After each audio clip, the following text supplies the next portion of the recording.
Welcome to the Course Creators Circle podcast, where we talk all things course creation with your host, ideas strategist, and Thinkific approved expert, Linda Reed-Enever. The Course Creators Circle podcast is home to Linda's top tips, along with interviews with experts and course creators just like you. Get ready for practical tips you can implement in your course creation journey with your host, Linda Reed-Enever. Now, today's session that we're about to delve into is teaching live. So we're talking about teaching live when it comes to course creation. Now, I'm a big fan of teaching live. There's a number of reasons I like it. Number one is because I get to know my students. Number two is I get to engage with them along the way. So we'll delve into now some tips and tricks about teaching live, what you need to have in your live creation toolkit. Live online teaching offers a wide range of benefits, including increased accessibility and flexibility for our people, and cost effectiveness, because we're not looking at having to have a whole storage platform, something like Thinkific to go through.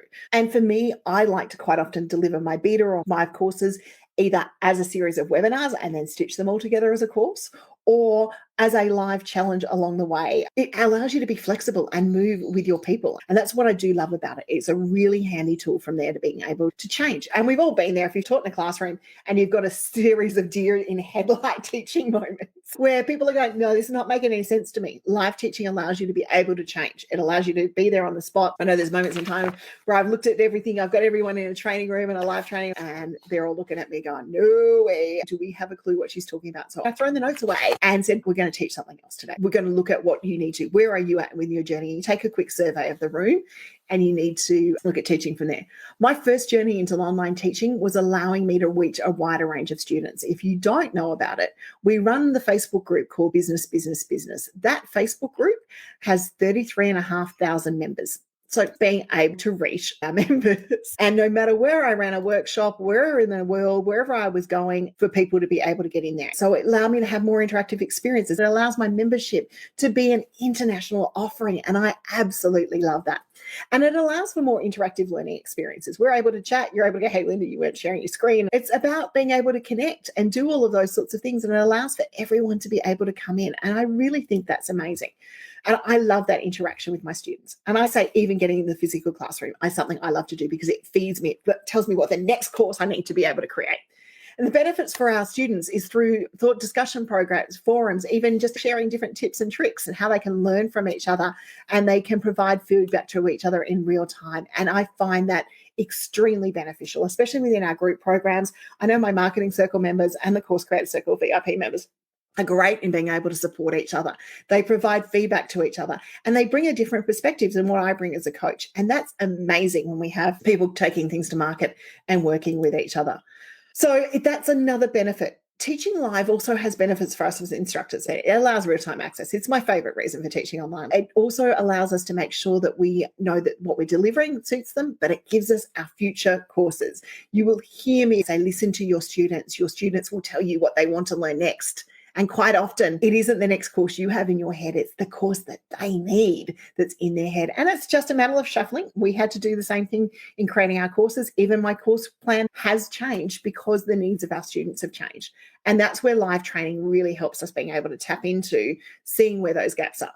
Online learning or live learning engages the learning styles really well. I haven't touched much on learning styles, but I'm a big believer in touching into those learning styles and engaging with them. So you've got visual learners who get to learn through the video conferencing.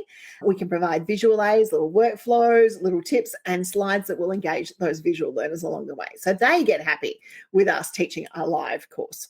Auditory learners get to listen in. They get to have that live online conversation. They can speak back. And if you're doing live lectures or live courses, in my group coaching and my group mentoring and how-to sessions, we normally throw the microphone over to our people to be able to ask questions. So if they've got a question, they can actually verbalize it as well. And that works really well for auditory learners and both verbal learners. Kinesthetic learners get to engage with other learners throughout the activity. And sometimes that's the hands-on bit that they need to do, or they get to see how something's done. And that triggers their mind and how they interact through live online training as well. And it's really handy. And bearing in mind, when I'm talking about teaching live, I'm not just talking about online live. You can teach live in classroom as well. And it's an amazing experience to watch people get those things. Some workshops I'll deliver planning sheets and all sorts of things and trees and content. I'm taking physical stuff that people can do and supporting them with materials using Thinkific and Wobo. So there's options of being able to bring those materials through to support our students, but also create a good learning experience. And social learners. Live online courses provide opportunities for collaboration for students through the discussion, through the chat. We've seen all that stuff come into gear. And it also helps us engage social learners who thrive through working with each other. So it allows for those brainstorming sessions, all of those things from there. And I really do love that, seeing other people work together and engaging that area. And you'll find lots of learners have a touch of this social learner in them, unless they're really introverted and do self-paced. But they're definitely watching your replay. They're not coming into the live learning. They're more suited to our evergreen courses. So what do we need to teach online? We need a reliable internet connection. If you were in my office this morning, you would have seen me moving my modem around to get the best internet connection that I possibly could from there. We then need a good computer or laptop that's going to go through. We then need a good camera that's going to stream for you. Now, you don't have to spend a fortune. If you're using tools like Restream, you can actually just go straight from your tablet or your phone. But if you're wanting something a little bit better, the Logitech C922 is a great webcam to being able to connect up to your computer. It connects up simply and easily, and it's got some little beautifying features and adding nice light. You can have lights, but they're not necessary. You do need good video conferencing software. So whether that's Google Meet, whether it's Restream, whether it's Zoom, you need a good opportunity from there. Microphone, if you can grab it. I use a lapel mic, but I also use a Rode NTB Mini that sits on my desk, and it's a good audio pickup, and it will work through that process from there.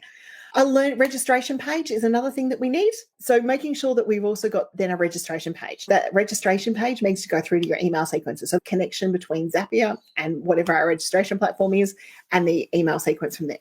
Then we need our materials. So what are we going to deliver? Our presentation.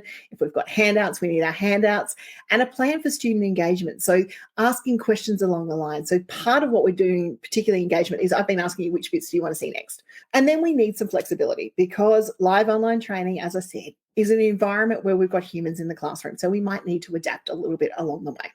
And sometimes things happen, like screen sharing doesn't work and all of those sorts of things. So you need to be a little bit flexible. The live online training options that you have available to you as a course creator are things like webinars. Webinars are a great opportunity to deliver your content and your message in mass. Okay, they don't have to have a huge amount of engagement because they're normally done for about an hour. They can be paid, they can be free. I love them as lead magnets. So we'll run a webinar as a lead magnet, and then we'll nurture people through to the opportunity to buy. They are great to lead people through to your course or your membership. You can run evergreen webinars as well, but I do the live training options of webinars. Once again, we get a bit of feedback from people about what they're wanting to learn and where their skill gap might be that we haven't predicted. The next component that I really like is virtual classrooms. So virtual classrooms are online learning environments that sort of mimic the traditional classroom. They can be used from lectures, from online training, for a challenge or a program, or even if you want to test your evergreen course and you want to test it live. So you might have some group discussions. You could possibly even use one of the Thinkific communities and delve in and make sure that you can test your content on a live basis. I tend to like them through challenge options, maybe where we do a 5 or a 6 week challenge and we talk about a topic or something along the way. So I use live coaching and mentoring in my memberships, and they can be offered and provided on a one-on-one support basis. So you might offer a course and a program, and you might catch up with that person once or twice a week. Or you might then do it as a membership where you do small groups. Okay, so I like to offer my courses as evergreen. And if you want that additional support and that live connection with me, that's where you come into my membership. So that's how I've structured it. Some people like to structure it into courses. But so we got courses as evergreen, and then we've got membership. So we've got like the marketing circle, which gets all my courses plus membership. How I include live coaching in both of those is I do a mix of Q&A where they can just come and throw their questions at me. And then I do another how-to session, which deep dives into a topic maybe a little bit further around their interest levels or around what they're struggling around each and every month.